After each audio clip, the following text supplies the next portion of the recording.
চরম পরিণতির জন্য ডক্টর ইউনূসের সরকার প্রস্তুত থাকুন। পতিত স্বৈরাচার শেখ হাসিনা গত বছরের জুলাইয়ে গণঅভ্যুত্থানে দেশ ছেড়ে পালিয়ে ভারতে আশ্রয় নেওয়ার পর থেকেই যেন পুরো ভারত জুড়ে বাংলাদেশি শব্দটাই অভিশাপ হয়ে দাঁড়িয়েছে। ভারতের এখনকার অবস্থা অনেকটা এরকম, বাংলাদেশি মুসলিম দেখলেই ধর, বাংলা ভাষা শুনলেই টার্গেট। গুরগাঁও, গুজরাট, দিল্লি, আসাম, উড়িষ্যা, ভারতের নানা রাজ্যে শুরু হয়েছে বাংলা ভাষাভাষীদের বিরুদ্ধে ব্যাপক ধরপাকড়, যাদের অনেকেই বৈধ ভিসায় ভারত গিয়েছেন, কারো কাছে আছে ভারতীয় পরিচয়পত্র। তবুও সে দেশের প্রশাসন বলছে তুই বাংলাদেশি।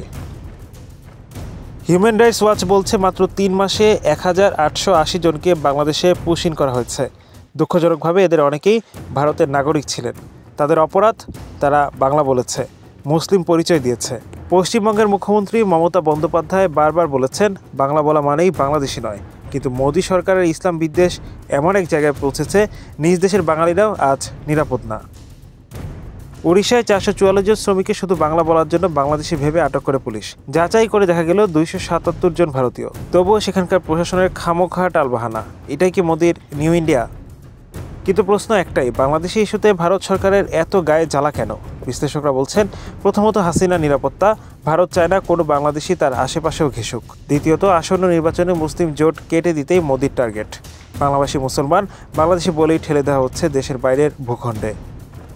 তৃতীয়ত বাংলাদেশের অন্তর্বর্তী সরকারের প্রধান উপদেষ্টা ডক্টর মোহাম্মদ ইউনূসকে হেয় করতে ভারত দেখাতে চায় বাংলাদেশের মানুষ থাকতেই চায় না।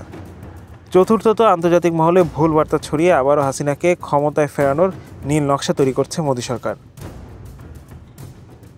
বাংলা ভাষাভাষীদের বিরুদ্ধে এই নির্লজ্জ ষড়যন্ত্রে আজ ভারতীয় বাঙালিরাও প্রশ্ন করছে, আমরা কি নিরাপদ আছি নিজ দেশেই?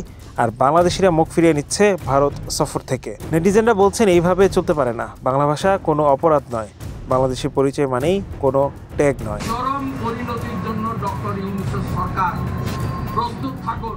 Hello Bangla news desk.